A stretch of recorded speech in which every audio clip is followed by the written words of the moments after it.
petit cours sur la fonction affine, j'ai donné les propriétés. La courbe d'une fonction affine, c'est quoi? C'est une droite. Là, on a deux fonctions, f et g. F de x égale moins 3x moins 8, g de x égale moins x plus 6. Question cruciale qui tombe tout le temps, on va vous demander de tracer la représentation graphique de f de x et de g de x. La première courbe, ce sera une droite, mais la droite, elle va descendre parce que la valeur de mon coefficient directeur vaut moins 3. C'est une valeur négative, la droite va descendre. Ici, pareil, la valeur de mon coefficient directeur vaut moins 1. La droite va descendre. Les deux droites, on va voir qu'elles vont se couper en un point d'intersection. On va les déterminer tout à l'heure. Première question, question A. On me demande de tracer la représentation graphique de f et de g. Leur représentation. Donc, on va commencer par f. Alors, il ne faut pas prendre des valeurs positives, parce que moins fois plus, ça me donnera une valeur négative. Négative et négative, ça va descendre. Donc, il vaudra mieux prendre des valeurs 0, très simples, mais un petit peu négatives. Je vais calculer f de 0.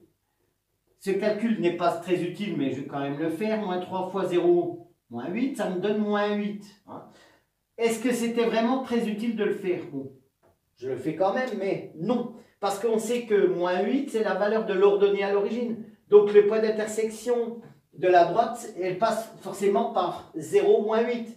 La droite, obligatoirement, elle va passer par ce point-là. Alors, pourquoi je prends 3 points et non pas 2? Je veux vérifier que mes deux autres points, les 3 points soient sur une même droite. Comme ça, je suis sûr que j'obtiens une bonne droite. Parce que si je prends 2 points, je peux faire une erreur de calcul. Alors ensuite, je vais calculer l'image de moins 1. F de moins 1, c'est quoi? C'est moins 3 fois moins 1. Attention au signe. Moins fois moins font plus. Donc 3 moins 8, ça fait moins 5. Ça veut dire quoi? Que l'image de moins 1, c'est moins 5. L'image de moins 1, c'est moins 5. Alors je le fais au mieux, le mieux possible. C'est pas très évident. Sur un petit tableau comme ça. Avec vos carreaux, ce sera plus simple. L'image de moins 2, c'est pareil, f de moins 2. L'image de moins 2, ça consiste à remplacer x par moins 2. Moins 3 fois moins 2 me donne 6. Moins 3 fois moins 2, moins 8. Donc ça fait 6 moins 8. Et 6 moins 8, ça me donne bien. 6 moins 8, ça me donne moins 2. 6 moins 8 me donne moins 2. Ça veut dire que l'image de moins 2, j'écris le résultat que j'ai obtenu, je l'écris là. Ensuite, je place le point. Qu'est-ce qu'on fait ensuite? On prend une règle. Alors moi, je vais le faire du mieux que je pourrais. On voit que les 3 points sont alignés. Donc je trace. Et j'obtiens une droite. Voilà. Comme ça. Très approximativement. Et là, bon, est-ce que c'est logique? Oui. J'ai bien une droite qui descend. Pourquoi? Car la valeur de mon coefficient directeur est strictement négatif. Je vais procéder de la même manière. Pour g de x, je vais aller plus vite. L'image de 0, c'est quoi? G de 0, moins 0 plus 6, ça fait 6. L'image de 0, c'est 6. Quand bien même, c'est très facile, ça coupe l'ordonnée à l'origine. Ça coupe cet axe-là. L'image de 6, quelle vaut-elle cette image? Elle vaut 0. Effectivement, G de 6, moins 6 plus 6, ça fait 0. Donc là, ça va couper ici. Et ensuite, vous prenez un troisième point, n'importe lequel. Moi, je prends 2. L'image de moins 2, c'est 4. Puisque moins 2 plus 6, ça fait 4. Ici, j'ai l'image de 2, 4. Et là, je vois bien que les 3 points sont alignés. Alors, je le fais du mieux possible. Ce n'est pas évident, je vous dis, sur un tableau sans carreaux et tout. Avec vos carreaux, ce sera beaucoup plus simple, beaucoup plus lisible. Là. Est-ce que la représentation, elle est cohérente? Oui. Pourquoi? Parce que la valeur est strictement négative du coefficient directeur, ma droite, elle descend. La fonction est strictement décroissante. J'ai un point d'intersection, je le lis. Bon, alors je vais tricher un peu, moi je connais le résultat. Les coordonnées de ce point-là, je lis x, y. Les coordonnées, c'est x, y. Elles valent moins 7 et 13. Voilà.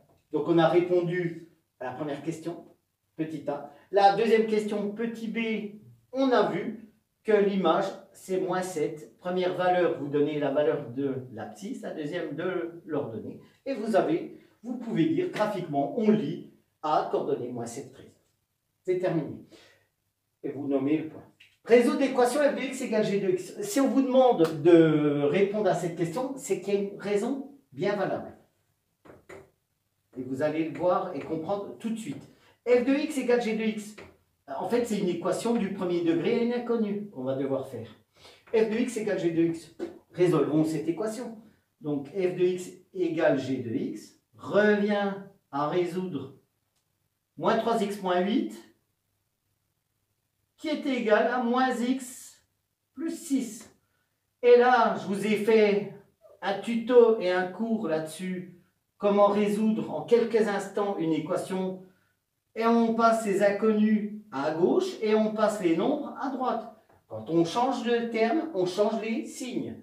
Moins 3x, il est à sa place. Le moins x, il n'est pas à sa place. Vous le changez de sens. Vous prenez l'opposé de moins, c'est plus. Ici, idem. 6, vous ne touchez pas, il est à sa place. Le moins 8, il n'est pas à sa place. Vous le basculez, vous changez de signe. Vous prenez l'opposé, c'est 8. Moins 3x plus x, je dois 3 €. J'ai 1 € en poche. Je dois encore 2 €. Si je dois, je suis en moins. Moins 2x égale 6 et 8, 14. Pour trouver la valeur de x, je fais, si 3 fois x ça fait 12, je fais 12 divisé par 3, ça fait 4. Donc là, je procède de la même manière. 14 sur moins 2. Moins, plus divisé par moins me donne moins. Ça veut dire déjà que ma droite, mes deux droites, elles vont se couper au point d'abscisse, moins 7. Maintenant, comment trouver la valeur de y?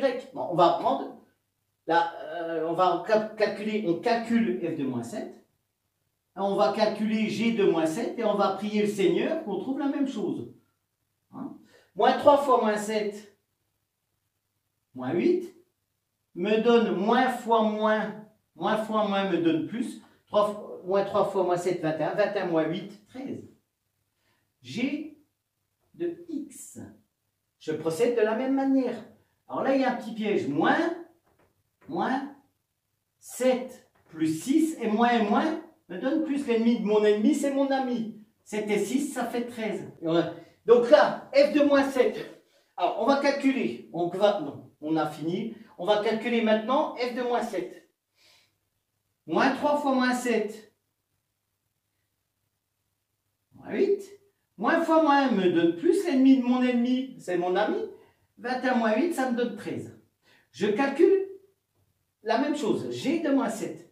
Là, il y a un petit piège. Moins 7 plus 6, ça me donne 13.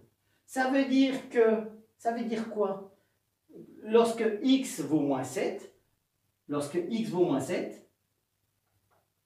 hein, j'ai f de moins 7 qui me donne 13 et g de moins 7 qui me donne 13. Ça veut dire quoi? Algébriquement, j'ai prouvé. Hein? Donc f de x égale g de x. Hein? Ça permet quoi? De déterminer le point d'intersection que j'appelle A, deux coordonnées respectives, moins 7, 13. Donc, que remarquez-vous pour répondre à cette question? C'est très simple. Que là, on peut émettre une hypothèse graphique, mais l'hypothèse, le graphique, la preuve, c'est le calcul algébrique. Et votre calcul algébrique, vous résolvez f de x égale g de x et vous déterminez le point d'intersection et vous apportez la preuve de ce que vous avez remarqué dans la première question. Voilà, j'espère que ça peut vous aider à l'avenir. Bonne journée, au revoir.